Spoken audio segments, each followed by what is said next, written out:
열왕기하 강의 35번째 시간을 갖겠습니다. 오늘 말씀의 제목은 놋뱀 신앙에서 탈피하라입니다. 여러분에게 나눠드린 그 남북 왕조사 표를 계속 참조하시면서 말씀을 들으시길 바랍니다. 여러분, 성경이 말하고 있는 북이스라엘의 가장 악한 왕은 누구입니까? 아합 왕입니다. 그러면 남유다의 가장 악한 왕은 누구이겠습니까? 아하스입니다. 물론 므낫세 왕도 악합니다만 이 아하스에게는 미치지 못합니다. 그만큼 이 아하스 왕은 남유다의 악한 왕으로 평가됩니다. 자, 그런데 그 아하스의 아들 히스기야가 오늘 본문에 등장합니다. 여러분, 히스기야 왕 그러면 무엇이 가장 먼저 생각납니까? 하나님 앞에 간절하게 기도해서 그 생명을 15년 연장받았다. 또 하나님 앞에 탄원하고 간구해서 이방의 적들을 물리쳤다는 그런 스토리가 생각날 것입니다. 그러므로 우리도 히스기야처럼 기도하면 응답받는다, 문제를 해결받는다, 적이 몰려와도 죽음이 와도 하나님께 기도하면 하나님이 응답해 주신다. 여러분, 이것도 물론 좋은 해석이긴 합니다만 만일 그렇게만 성경을 보고 있다면 성경을 피상적으로만 보고 있는 것입니다. 성경은 그 너머의 교훈을 우리에게 알려주고 있기 때문에 조금 더 말씀 안에서 깊은 메시지를 찾을 수 있어야 될 것입니다. 자, 이걸 염두에 두시고 오늘 말씀을 보십니다. 1절과 2절입니다. 이스라엘 왕 엘라의 아들 호세아 제3년에 유다 왕 아하스의 아들 히스기야가 왕이 되니 그가 왕이 될 때 나이가 25세라 예루살렘에서 29년간 다스리니라. 그의 어머니의 이름은 아비요 스가리아의 딸이더라. 여러분이 갖고 있는 남북 왕조사표에 보시면 히스기야의 왕은 남유다 왕국의 제13대 왕이죠. 우리가 지난주 그 북이스라엘의 멸망을 보았습니다만 지금 히스기야 왕이 등극할 때에는 아직 북이스라엘이 멸망을 당하지 않았던 때였습니다. 그러니까 히스기야 왕이 등극하고 4년이 지나는 때 북이스라엘의 호세아 왕 제7년, 그러니까 북이스라엘의 마지막 왕 호세아 왕이 등극해서 7년이 되던 때에 북이스라엘이 멸망을 하죠. 이 호세아 왕은 여러분 도표에 보시면 북이스라엘의 마지막 왕입니다. 자, 그런데 이렇게 멸망한 북이스라엘의 이야기가 히스기야 왕의 정사에 함께 기록되고 있는 것은 북이스라엘뿐만 아니라 남유다의 히스기야 왕도 곧 이 길로 갈 것이라는 것을 예표로 보여주고 있는 것입니다. 자, 히스기야가 왕이 될 때 나이가 25세인데요. 예루살렘에서 29년간 통치하죠. 굉장히 긴 시간 통치합니다. 그 모친의 이름은 아비라, 그리고 스가리아의 딸이라고 오늘 성경에 기술되어 있습니다. 자, 역대하 말씀을 보시면 이 히스기야의 모친이 제사장 스가랴의 딸이다라고 기록되어 있어요. 역대하 29장에 이렇게 기록되어 있는데요. 그러니까 제사장 스가랴의 딸이 아하스에게 시집을 간 거죠. 그런데 이 아하스가 얼마나 악한지는 우리가 이미 다 보았습니다. 아수르 왕이 섬기는 우상을 섬기기 위해서 이 아하스 왕이 하나님의 제단을 옮기죠. 그리고 성전 안에는 온갖 우상들로 가득 채웁니다. 또 성전의 부속 창고를 정비하는데 왜 정비하는가 하면 이 아수르 왕을 위해서 그 안에 안식일에 쓸 물건을 넣어두기 위해서 정비를 해요. 자, 이 아하스 왕이 예루살렘 성전을 이방의 신전으로 만들어요. 남유다 역사에 이런 일이 한 번도 없었는데 정말 이거는 공개적으로 우상을 숭배하기 시작하는 거예요.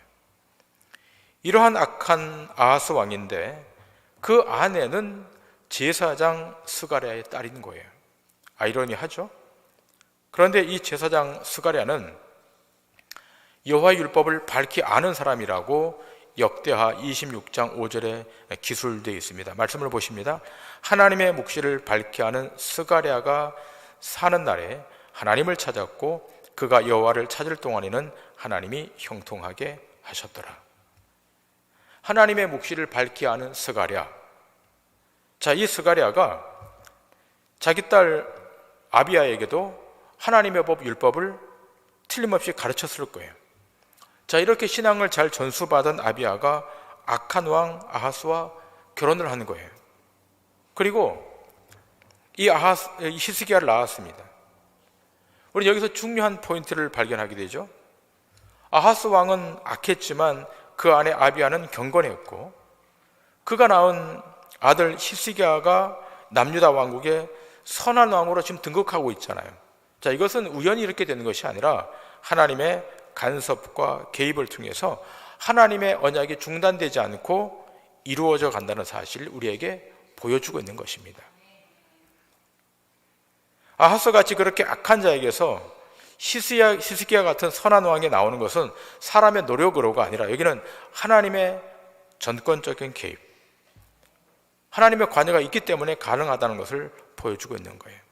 여러분 나중에 조금 더 자세하게 보시겠지만 하나님은 이 히스기야를 통해서 성전을 수리하게 하고 중단되었던 언약을 갱신하고 시행하게 하세요. 하나님께서 히스기야의 생애 가운데 깊이 관여하십니다.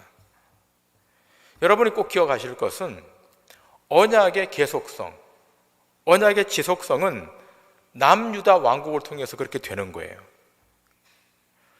남유다 왕국에도 악한 왕들이 많이 있었지만 그럼에도 불구하고 중간중간 선한 왕들을 하나님이 등장시키심으로 언약이 파기되지 않고 지속하도록 하나님이 끌고 가시는 거예요.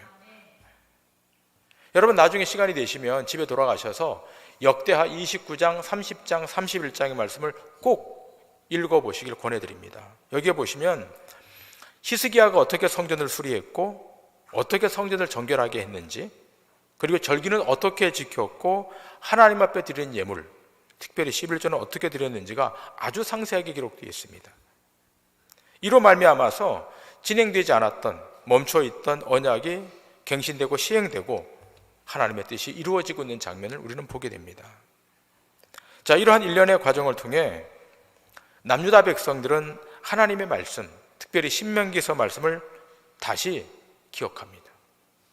자신들의 삶과 유다 왕국이 어떻게 존립하고 있는지를 신명기서 말씀을 통해 확인하게 되는데요. 자신들이 존립하고 나라가 존립하게 된 이 모든 것이 하나님의 은혜임을 깨닫게 됩니다. 하나님의 은혜.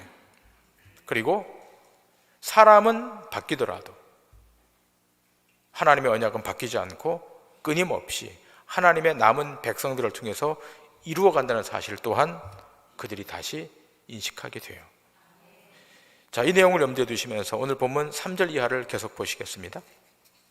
히스기야가 그의 조상 다윗의 모든 행위와 같이 여호와께서 보시기에 정직하게 행하여 그가 여러 산당들을 제거하며 주상들을 깨뜨리며 아세라 목상을 찍으며 모세가 만들었던 놋뱀을 이스라엘 자손이 이때까지 향하여 분향함으로 그것을 부수고 느후수단이라 일컬었더라. 히스기야가 이스라엘 하나님 여호와를 의지하였는데 그의 전후 유다 여러 왕 중에 그러한 자가 없었으니 곧 그가 여호와께 연합하여 그에게서 떠나지 아니하고 여호와께서 모세에게 명령하신 계명을 지켰더라. 여호와께서 그와 함께 하심에 그가 어디로 가든지 형통하였더라. 저가 아수르 왕을 배반하고 섬기지 아니하였고 그가 블레셋 사람들을 쳐서 가사와 그 사방에 이르고 망대에서부터 견관성까지 이르렀더라.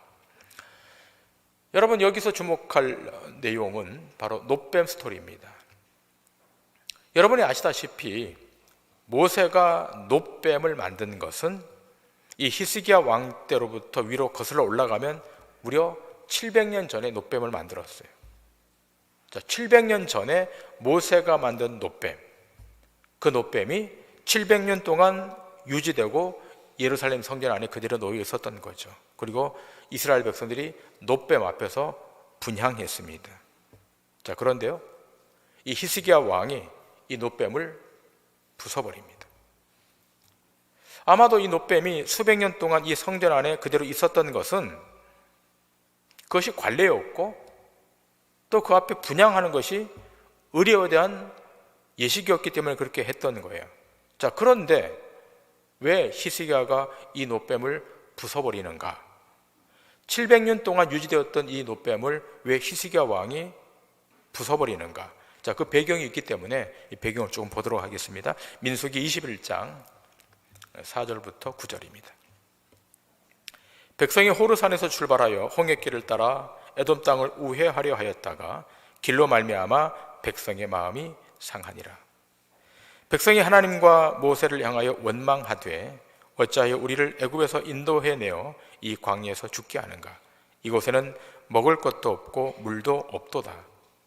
우리 마음이 이 하찮은 음식을 싫어하노라 하매 여호와께서 불뱀들을 백성 중에 보내어 백성을 물게 하심으로 이스라엘 백성 중에 죽은 자가 많은지라. 백성이 모세에게 이르러 말하되 우리가 여호와와 당신을 향하여 원망함으로 범죄하였사오니 여호와께 기도하여 이 뱀들을 우리에게서 떠나게 하소서. 모세가 백성을 위하여 기도하며 여호와께서 모세에게 이르시되 불뱀을 만들어 장대 위에 매달아라. 물린 자마다 그것을 보면 살리라. 모세가 놋뱀을 만들어 장대 위에 다니 뱀에게 물린 자가 놋뱀을 쳐다본즉 모두 살더라. 자, 이스라엘 백성들이 지금 출애굽을 해서 광야를 통과해 가죠. 자, 그런데 그 길이 너무 험한 거예요. 이스라엘 백성들은 원망하고 불평합니다. 하지만 그들이 가고 있는 이 길은 약속의 땅의 길이고 생명의 길인 거예요. 근데 이들은 계속 원망해요. 이 광야에서 우리를 죽게 하려고 여기까지 인도했는가? 먹을 것도 없고 마실 물도 없는데 왜 이곳으로 우리를 인도했는가? 계속 불평합니다. 그러나 아시다시피 하나님께서 낮에는 구름 기둥으로 밤에는 불 기둥으로 그들을 인도해 주시고 먹을 것이 떨어지지 않도록 만나를 주시고 또 반석에서 물을 내셔서 그들의 목마름을 해결해 주셨습니다. 그런데 이스라엘 백성에게는 이런 것들이 별 의미가 없는 것으로 본 거예요. 자, 그러자 광야의 뱀들이 나와서 백성을 물기 시작합니다. 이 불뱀은 학자들에 의하면 사막의 코브라로 일컬어지는 그런 뱀인데요, 한번 물리면 10분 이내에 사망한다고 합니다. 대단히 무서운 독을 가진 그런 뱀입니다. 자, 이 뱀에 물린 백성들이 여기저기서 죽어나가요. 자, 이렇게 큰 고통이 오니까 이스라엘 백성들이 모세에게 탄원하죠. 우리가 잘못했으니까, 우리 범죄로 인해서 이렇게 되는 거니까 하나님 앞에 기도해서 이 뱀들을 좀 물리쳐달라고 기도합니다. 그때 모세가 하나님 앞에 기도하죠. 하나님 응답하시고 이렇게 말씀합니다. 놋뱀을 만들어 장대에 달라. 이 놋뱀을 쳐다보는 자들마다 살 것이다. 자, 이 말에 순종해서 놋뱀을 쳐다본 사람들은 살게 됩니다. 여러분, 얼마나 대단한 효력이 있는 놋뱀입니까? 자, 그런 까닭에 이 놋뱀이 이스라엘 공동체 안에 없어지지 않고 그대로 두어지는 거예요. 예루살렘 성전이 지어지기 전까지는 성막에 두었겠죠. 또 예루살렘 성전이 지어진다면 성전 안에다가 이 놋뱀을 둔 거예요. 그리고 이 놋뱀을 무려 700년 동안 놋뱀 앞에 분향했던 겁니다. 자, 그런데요, 히스기야 왕 때 와서 이 놋으로 만든 뱀을 부숴버립니다. 히스기야가 볼 때 이 놋뱀도 우상덩어리였던 거예요. 그렇게 이 놋뱀을 부수고 나서 히스기야 왕이 뭐라고 말하는가 하면 느후스단이라고 그래요. 무슨 말인가 하면 놋조각이라는 말입니다.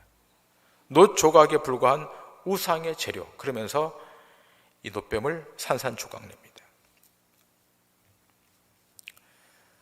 그렇다면 오늘 우리에게 느후스단, 우상의 재료는 무엇입니까? 나에게 효험이 되었던 어떤 것들이 남아있는 것은 무엇입니까? 조상 대대로 익숙하게 우리의 삶에 자리 잡아 있는 놋뱀은 어떤 것들입니까? 고정된 어떤 방법으로 효력을 받아내려고 하는 그 어떤 것이 있다면 그 모든 것은 느후스단의 잔재의 상징일 것입니다. 여러분, 우리나라 속담에 지성이면 감천이다라고 하는 속담이 있죠. 여러분, 이 속담은 우리 기독교 신앙과 가장 반대되는 대표적인 느후스단입니다. 지성이면 감천이 아니라 기독교 신앙은 하나님의 뜻에 순종해서 그 뜻을 삶에 수용하는 것이 신앙의 본질입니다. 빌고 비는 게 아니에요. 하나님의 뜻이 먼저 있고 그 뜻 앞에 선택받은 하나님의 백성들은 그 뜻을 붙들고 순종하는 겁니다. 내가 받고 싶은 어떤 것, 내 정력을 위해 쓰려고 하는 그 어떤 것, 효험을 체험하기 위해서 어떤 대상에게 빌고 정성을 바치는 것, 이 모든 것은 느후스단이에요. 이러한 느후스단을 부숴버리는 것이 히스기야의 개혁에서 참 잘하는 거예요. 정말로 잘한 겁니다. 남유다 왕조사 안에 이렇게 우상을 완전히 그 잔재까지 털어버린 왕은 없었어요. 자, 그러나 이러한 개혁을 단행했던 히스기야 왕이었지만 이 히스기야 왕 또한 강대국 아수르 앞에 무릎을 꿇어요. 조공을 바치는 불신앙의 모습이 9절 이하에 기록되어 있습니다. 자, 9절 이하의 말씀 보시겠습니다. 히스기야 왕 제4년 곧 이스라엘의 왕 엘라의 아들 호세아 제7년에 아수르의 왕 살만 예셀이 사마리아로 올라와서 애워쌌더라.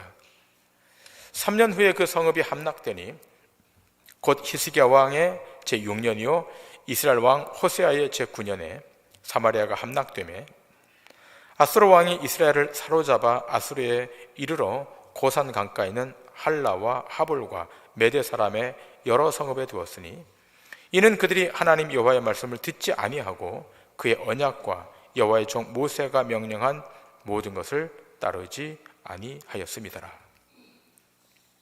자, 북이스라엘이 멸망하고 있잖아요. 멸망한 까닭이 뭐라고 되어 있는가 하면 그의 언약과 여호와의 종 모세가 명령한 모든 것을 따르지 아니했기 때문에 북이스라엘이 지금 망했잖아요. 자, 그런데 이러한 동일한 모습이 어디에도 지금 투영되어 있는가 하면 히스기야에게도 투영되어 있는 거예요. 하나님을 의지하지 않고 힘의 논리에 굴복당해서 아수르에게 조공을 바치는 그러한 모습이 여기 지금 그려지고 있습니다. 자, 13절 이하 히스기야 왕 제14년에 아수르의 왕 산헤립이 올라와서 유다 모든 견고한 성읍들을 쳐서 점령하며 유다의 왕 히스기야가 라기스로 사람을 보내어 아수르 왕에게 이르되 내가 범죄하였나이다. 나를 떠나 돌아가소서. 왕이 내게 지우시는 것을 내가 당하리이다 하였더니 아수르 왕이 곧 은 300달란트와 금 30달란트를 정하여 유다 왕 히스기야에게 내게 한지라. 히스기야가 이에 여호와의 성전과 왕궁 곳간에 있는 은을 다 주었고 또 그때 유다 왕 히스기야가 여호와의 성전 문의 금과 자기가 모든 기둥에 입힌 금을 벗겨 모두 아수르 왕에게 주었더라. 여러분, 히스기야가 어마어마한 개혁을 했잖아요. 성전을 수리하면서 700년의 전통의 노뱀도 부숴버렸어요. 유월절을 지키고 안식일을 지키고 이스라엘의 모든 율법을 다 지켜요. 그렇게 개혁을 단행했던 히스기야 왕이 아수르의 공격에 단 한 번도 저항하지 못하고 하나님의 성전의 문을 활짝 열어요. 그 성전의 문을 열어서 그 안에 있는 은, 금을 다 모아가지고 아수르 왕에게 은 300달란트, 금 30달란트를 모아서 줍니다. 은과 금이 모자라서 어떻게 됐다고 그랬죠? 성전 기둥에 입혀있는 금을 다 뜯어가지고 그걸 30달란트 마련해서 아수르 왕 산헤립에게 갖다 바치는 겁니다. 여러분, 우리가 계속해서 주목할 것은 인간이 어떤 위대한 행위를 했다고 해서 그걸 추앙하거나 받들어서는 안 되는 거예요. 인간의 행위는 언제나 오류가 있는 겁니다. 우리가 성경 안에 위인들을 보지 않습니까? 아브라함을 보고 이삭을 보고 야곱을 보고 모세를 보고 여호수아를 보고 다윗을 보잖아요. 그러나 그들의 삶과 신앙에 얼마나 많은 오류가 있습니까? 그런 까닭에 인간의 행위에 주목할 것이 아니라 그 뒤에 섭리하시고 이끌어가시고 역사하시는 하나님의 손, 하나님의 경영을 주목할 수 있어야 돼요. 지금 히스기야가 일으킨 개혁은 대단해요. 종교, 문화, 사회, 정치 어느 영역 하나 빼놓지 않고 강력한 개혁의 드라이브를 걸었어요. 그러나 아수르의 공격 앞에 단번에 무너져요. 개혁의 중심이었던 예루살렘, 그 예루살렘 성전의 문을 열어서 그 안에 모든 성전의 기물들을 다 갖다 바치잖아요. 그래서 우리는 무엇을 봅니까? 히스기야의 개혁조차 자기의 힘과 능력으로 하는 것이 아닌 것을 보여주는 거예요. 인간의 열정, 인간의 힘으로 하다가 이렇게 목숨이 위태로운 지경에 이르게 되면 개혁이고 뭐고 다 무력화시키는 거예요. 그러므로 누구의 힘만 영원한 것입니까? 여호와의 힘, 야훼의 힘만 영원한 거예요. 신자가 삶에서 무너지지 않고 계속하여 승리하기를 원한다면 하나님의 능력이 우리 가운데 와야 되는 것이고 하나님의 은혜가 우리 가운데 부어져야 될 줄 믿습니다. 하나님의 은총이, 하나님의 은혜가, 하나님의 능력이 우리 가운데 부어질 때 모든 것을 하나님의 공로로 돌리는 거예요. 그런데 이 하나님의 은혜를 무시하고 이루어 놓은 것을 자기 힘으로, 자기 정성으로 여긴다면 그것이 바로 느후스단입니다. 우리는 하나님의 선택받은 하나님의 백성이잖아요. 구원의 여정 안에 들어온 하나님의 종들이지 않습니까? 그렇기 때문에 하나님 우리 인생에 관여하세요. 깊이 개입하세요. 여러분 인생 가운데 하나님의 손이 지금 미치고 있다는 사실을 믿으셔야 돼요. 여러분의 미래에 대해서, 여러분 앞날에 대해서 단 1도 걱정하지 마세요. 특별히 우리 청년들, 우리 젊은 분들 걱정하지 마세요. 하나님의 손이 함께하고 있잖아요. 그렇기 때문에 여러분의 삶 가운데 우상의 잔재가 있다면 하나님이 털어내세요. 이것이 하나님의 방식이고 이러한 방식이 압축되어 있는 것이 언약이에요. 그러므로 언약을 붙들고 가는 성도는 패할 수가 없는 거예요. 언약을 붙들고 행진하는 성도는 하나님의 거룩한 여정 앞에 쓰임받는 성도로 세워지기 때문에 거기에 하나님의 영광이 나타나야 되는 겁니다. 자, 오늘 이 말씀은 열왕기하 이 말씀은 단순히 구약 성경의 말씀으로 끝나는 것이 아니라 이것이 신약 성경 요한복음과 연결됩니다. 자, 요한복음 3장에 보면 사도 요한이 말씀을 이렇게 쓰고 있죠. 요한복음 3장 13절 이하입니다. 하늘에서 내려온 자 곧 인자 외에는 하늘에 올라간 자가 없느니라. 모세가 광야에서 뱀을 든 것 같이 인자도 들려야 하리니 이는 그를 믿는 자마다 영생을 얻게 하려 하심이니라. 자, 지금 예수님께서 모세의 놋뱀 이야기를 하고 계시죠. 자, 이스라엘 백성이 놋뱀을 우상으로 섬기다가 수많은 사람이 죽은 거 알고 계세요. 또 히스기야 왕이 이 놋뱀을 부숴버린 것도 우리 주님이 알고 계세요. 그러면서 이야기를 꺼내는 거예요. 자, 예수님은 이 놋뱀 이야기로 자신이 나무에 달려 죽을 것을 말씀하십니다. 자, 이렇게 말씀하심으로 나를 믿는 자마다 영생을 얻고 구원을 얻게 하려 한다라고 말씀하세요. 자, 이제는 여러분 놋뱀이 아니라 영원한 구속자로 오신 예수 그리스도, 영원한 구원자로 오신 우리의 유일한 주이신 예수를 바라볼 때만 거기 영생이 오고 영원히 임한다는 거예요. 이스라엘 백성이 700년 동안이나 분양해 왔던 놋뱀, 이제는 우상으로가 아니라 만유의 구원자로 오신 하나님의 아들 예수 그리스도, 인간의 모든 죄를 담당하시고 십자가 달리신 예수 그리스도를 바라볼 때만 살게 되는 거예요. 여러분 눈을 예수 그리스도께로 고정하세요. 그분을 바라볼 때만 사는 거예요. 세상에 있는 모든 것은 다 소멸되는 겁니다. 사도 요한은 이렇게 계속 증거하죠. 요한복음 12장 32절 33절입니다. 내가 땅에서 들리면 모든 사람을 내게로 이끌겠노라 하시니, 이렇게 말씀하시면 자기가 어떠한 죽음으로 죽을 것을 보이심이로라. 여러분, 우리는 그 고정되고 안정된 것을 좋아하죠. 그래서 가던 곳만 가게 되고 또 가던 길만으로 가요. 또 늘 앉던 자리만 앉죠. 예배 착석도 좀 그런 것 같아요. 예. 앉는 자리만 앉으시는 것 같아요. 또 만나는 사람만 만나죠. 그 안정성 때문에 그렇게 하는 거예요. 명예를 구축하고 돈을 모으고 어떤 사회적 자리를 만들고 다 그렇게 하죠. 자, 이스라엘 백성이 노뱀을 무려 700년간 옮기지 않고 예루살렘 성전 한가운데 두었어요. 마치 무슨 효임이 있는 상징처럼 여기면서 그 자리 그대로 둔 거예요. 고정시킨 거예요. 그러나 여러분, 이 고정된 것이 흔들리는 때가 와요. 반드시 옵니다.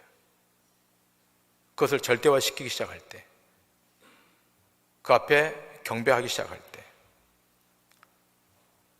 하나님이 건듭니다. 그리고 한순간에 깨어집니다. 하나님이 그렇게 하시는 거예요. 그럴 때 어떻게 해야 될까요? 깨뜨리시는 하나님의 의도를 알고 십자가에 달리신 예수 그리스도를 바라보는 겁니다. 예수 그리스도만이 우리에게는 유일한 구원자, 구속자입니다. 세상에 그 어떤 것도 변동이 있잖아요. 이동이 있잖아요. 그리고 결국은 소멸되잖아요. 그러나 그리스도 예수 안에 있는 은혜, 그분으로부터 흘러나오는 은혜는 영원해요. 그 은혜가 우리 안에 도달하면 우리 치료되는 겁니다. 회복되는 거예요. 오늘 예배 시간에 그 하나님의 은혜가 여러분 10년 가운데 폭포수같이 임하게 되므로 치료되고 회복되는 역사가 있기를 주님의 이름으로 축원합니다. 자, 우리 다 같이 히브리서 12장 26절부터 29절의 말씀, 이 말씀 다 같이 읽으시고 오늘 말씀을 좀 마치기로 원하는데요. 몇 주 전에도 제가 봉독했던 말씀이에요. 자, 세상의 것은 변동되고 세상의 것은 진동되지만 하나님 주시는 것은 변동되지 않는 하나님의 나라가 우리 앞에 와 있는 거예요.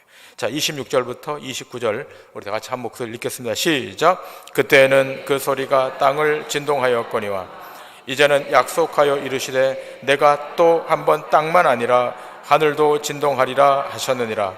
이 또 한 번이라 하심은 진동하지 아니하는 것을 영존하게 하기 위하여 진동할 것들 곧 만드신 것들이 변동될 것을 나타내심이라.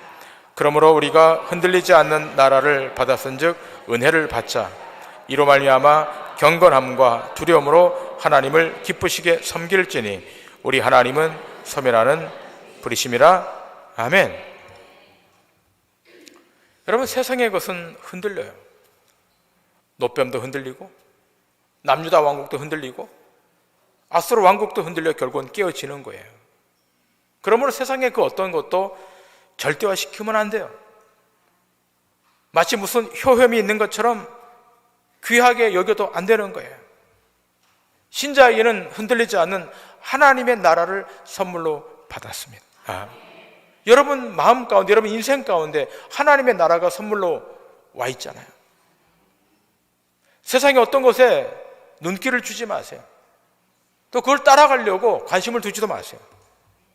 하나님의 나라가 우리 마음에 와 있음을 알고 우리의 구원자이신 예수 그리스도, 우리의 구속자이신 예수 그리스도만 주목하고 믿음으로 행하셔서 세상 앞에 승리하시기를 주님의 이름으로 간절히 축원합니다. 기도하시겠습니다.